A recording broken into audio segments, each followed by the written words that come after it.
আসসালামু আলাইকুম সবাইকে। পেট ওয়ার্ল্ড বাংলাদেশের পক্ষ থেকে সবাইকে সাদর আমন্ত্রণ এবং ঈদ উল ফিতরের শুভেচ্ছা। তো আমরা আজকে দেখাবো একটি অ্যাকুরিয়াম বা ফিশ ট্যাঙ্ক কীভাবে সুন্দরভাবে পরিষ্কার করতে হয় A to Z, এবং আমাদের প্রসেসটি ফলো করলে ইনশাল্লাহ একটি মাছও আপনার অ্যাকুরিয়াম থেকে মারা যাবে না পানি চেঞ্জের সময়। তো ভিডিওটি দেখতে থাকুন। প্রথমে আমি আমার অ্যাকুরিয়ামের হুডটি খুলে নিচ্ছি। এই অ্যাকুরিয়ামটি বিশাল বড় একটি অ্যাকুরিয়াম। এটি হচ্ছে 3.5 ফিট প্রস্থ, দৈর্ঘ্য হচ্ছে গিয়ে 1.5 ফিট এবং উচ্চতায় এটি 2 ফিট। তো প্রথমেই আমি একটি পাইপ সেট করে নিচ্ছি। আমার যেই অ্যাকুরিয়ামের পাম্পটি আছে, যেটা দিয়ে ওভারহেড ফিল্টার হয়, তো ওইটিকে আমরা একটি পাইপের সাথে যুক্ত করে আমাদের ওয়াশরুমে ড্রেন করে দিচ্ছি পানিটা। দেখতেই পাচ্ছেন খুব দ্রুত পানিটি নেমে যাচ্ছে। এটা অবশ্য এত দ্রুত নামছে না, যেহেতু আমি ভিডিওটাকে একটুখানি ফাস্ট করে দিয়েছি, সেই ক্ষেত্রে খুব তাড়াতাড়ি নেমে গেল এতটুকু পর্যন্ত। এরপরে আমরা পানিটি কমে যাওয়াতে আমরা গ্লো টেট্রাগুলোকে ধরতেছি, কারণ গ্লো টেট্রাগুলো খুব চঞ্চল হয়। এত বড় একটা অ্যাকুরিয়ামের চারদিকে হাতাহাতি করে আসলে গ্লো টেট্রাগুলো ধরা সমস্যার ব্যাপার হয়ে দাঁড়ায়। তো দেখতে পাচ্ছেন আমরা আস্তে আস্তে গ্লো টেট্রাগুলোকে ধরে নিচ্ছি, আর ফিশ ট্যাঙ্কটির পানি আস্তে আস্তে নিচের দিকে নামছে, অর্থাৎ ড্রেন হয়ে যাচ্ছে। তো এরকম করে আপনারা বড় একটি অ্যাকুরিয়াম খুব সহজেই পানিগুলো ড্রেন করতে পারবেন। আমার এই দেখুন, এখন আমি এই ভিতরে যে একটি শোপিস ছিল, বা দুর্গ বলতে পারেন, এটি আমি নিজে হাতেই বানিয়েছি। এটির ভিডিও হয়তো বা কোনো এক সময় দিব। তো এভাবে করে আস্তে আস্তে আমরা সবগুলো মাছ অ্যাকুরিয়াম থেকে বের করে নিচ্ছি। সে সাথে দেখে নিচ্ছে আর কোথাও কোনো মাছ আছে কিনা। আর পানি কিন্তু এই সাথে সাথে ড্রেন হয়ে যাচ্ছে, ঠিক আছে। তো মোটামুটি আরেকটু দেখলাম আর কোনো মাছ আছে কিনা, না, আর কোনো মাছ দেখতে পাচ্ছি না। তো যেই শোপিসগুলো ছিল ভিতরে সেগুলো করে নিচ্ছি, আর আমার ভিডিও ক্যামেরা সেট আপ করলাম। এই যে এই পাম্পটি দিয়ে মূলত আমরা সেচ কার্যক্রম পরিচালনা করতেছি, আর এখানে আমরা বালতির ভিতরে মাছগুলো রেখেছি। এই মাছগুলো কিন্তু অবশ্যই প্রথম যেই পানিগুলো ছিল, এখনকার বর্তমানে যে অ্যাকুরিয়ামে পানি যাচ্ছে ওটার থেকে আর নিতে হবে। আর এই যে দেখুন এই হোস পাইপ, এই হোস পাইপগুলো খুব সস্তায় ভিতরে পেয়ে যাবেন। তো একবার কিনলে আপনারা 2-3 বছর ইউজ করতে পারবেন, যদি সস্তার ভিতরে কিনতে চান। তো আমার এতটুকু পাইপ কিনতে প্রায় 20 ফিট পাইপ কিনছিলাম, আমার 200 টাকা নিয়েছিল। 1 ইঞ্চি ডায়ার একটা হোস পাইপ। তো দেখতেই পাচ্ছেন পানিটা আস্তে আস্তে ড্রেন হয়ে গেল। এরপর আমি আস্তে আস্তে পাথর উঠানো শুরু করলাম, আর পানিগুলো ময়লা হওয়া শুরু করলো। একটি বেলচা নিয়ে নিয়েছি। আপনি যদি অটোমেটিক পদ্ধতিতে এভাবে না করেন তাহলে কিন্তু একবার বালতি দিয়ে পানি আনা নেওয়া করতে হবে, যেটা খুব কষ্টসাধ্য হবে। এরপরে আমি একটি হ্যান্ড গ্লাভস ব্যবহার করছি, দেখতে পাচ্ছেন। এই হ্যান্ড গ্লাভস দিয়ে আমি সবগুলো পাথর ধুয়ে মুছে একদম চকচক করে ফেলেছি। আর এই অ্যাকুরিয়ামের ব্যাপারগুলোতে কি আপনারা একটুখানি যাতে না করা লাগে, সাবান টাবানের ব্যবহার না করা যায় ততই ভালো। এই যে পিছনের যে ওয়ালপেপারটি ছিল বা পোস্টারটি ছিল, এটি কিন্তু আমার অ্যাকুরিয়ামের গায়ের সাথে লাগানো ছিল না, জাস্ট কস্টিপ দিয়ে পিছনে লাগানো ছিল।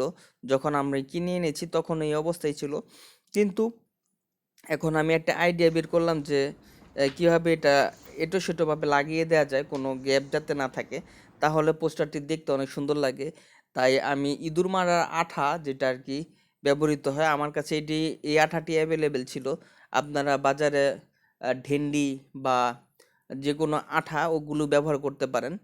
তো আমার কাছে এটি অ্যাভেলেবেল ছিল বিধায় আমি এই আঠাটি ইউজ করতেছি। আমি চারদিকে লাগিয়ে নিলাম, ডট ডট ডট ড্যাব ড্যাব ড্যাব ড্যাব করে লাগিয়ে নিলাম। এবং এরপরে আমি যেখানে লাগাবো পোস্টারটি, এখানে পানির স্প্রে করে নিলাম। পানির স্প্রে করে গ্লাসটিকে একটু পানি পানি করে দিলাম, যাতে আহ, যে আঠাটি আছে ওইটা আঠা সাথে সাথে লেগে না যায়, সেই ক্ষেত্রে আমি এই কাজটি করছি। আর দেখতে পাচ্ছেন যে আমি মোটামুটি হাত দিয়ে এঁটে সেটে মোটামুটি একটা পজিশনে আনতেছি, লাইক চারদিক সমান করলাম। এরপরে একটি, হ্যাঁ দেখতে পাচ্ছেন একটি এটিএম কার্ড নিয়েছি। এই এটিএম কার্ডটি দিয়ে আমি ঘষে ঘষে আঠাগুলো চারপাশে লাগিয়ে দিচ্ছি এবং ভিতরে যদি কোনো বাতাস থেকে থাকে বাতাসগুলো বের করে দিচ্ছি। এই যে দেখুন আমি এটিএম কার্ডটি দিয়ে খুব সুন্দরভাবে এটা ম্যানেজ করে নিলাম। একটু ফাঁকা ফাঁকা ছিল, ওইগুলো কিন্তু পরিষ্কার হয়েছে। এইভাবে করে খুব সাবধানতার সাথে বারবার দেখে দেখে কোথায় বাতাস আসছে এটা দেখে আমি কিন্তু সেট আপ করে ফেললাম। এখন আমি জায়গা মতো আবার রিপ্লেস করে দিলাম। এখন হচ্ছে গিয়ে পানি রিফিল করার পালা। আমি সেম প্রসেসে পানিটা রিফিল করা শুরু করলাম। এইটা আসলে প্রথমে আমি যেটা দেখেছি পাম্প দিয়ে পানিটা ড্রেন করতেছে, এর ভিতর কারেন্ট কিন্তু চলে গিয়েছে ভাই। কারেন্ট চলে গিয়েছিল এবং আমার একটুখানি কষ্ট হয়েছে, আমার আধা ঘন্টার মতো বসে থাকতে হয়েছে।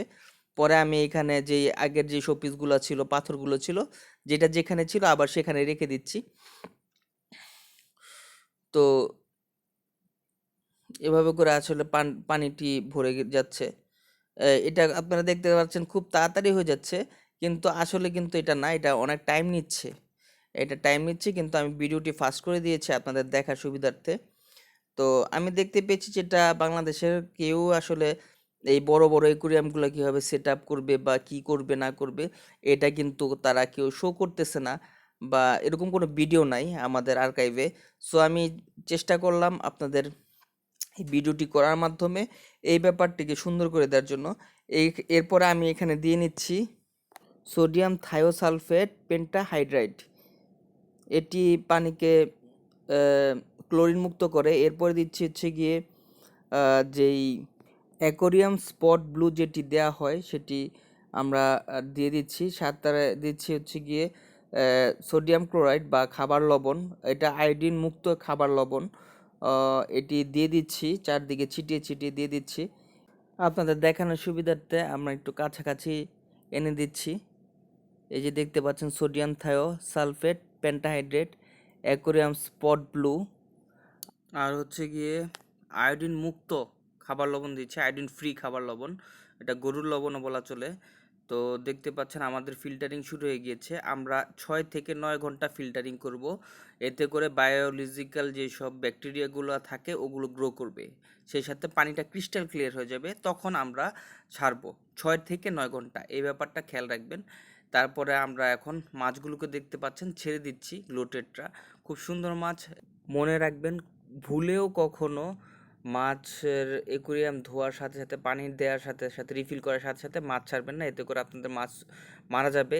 এর বহুবার আমার সাথে এরকম ঘটনা ঘটেছে। আমার এক্সপিরিয়েন্স থেকে, পূর্বের এক্সপিরিয়েন্স থেকে আপনাদের সতর্কতাগুলো শেয়ার করলাম। আশা করি আপনাদের এই ভিডিওটি ভালো লেগেছে। এমন আরও ভিডিও সবার আগে পেতে লাইক, শেয়ার এবং সাবস্ক্রাইব করুন।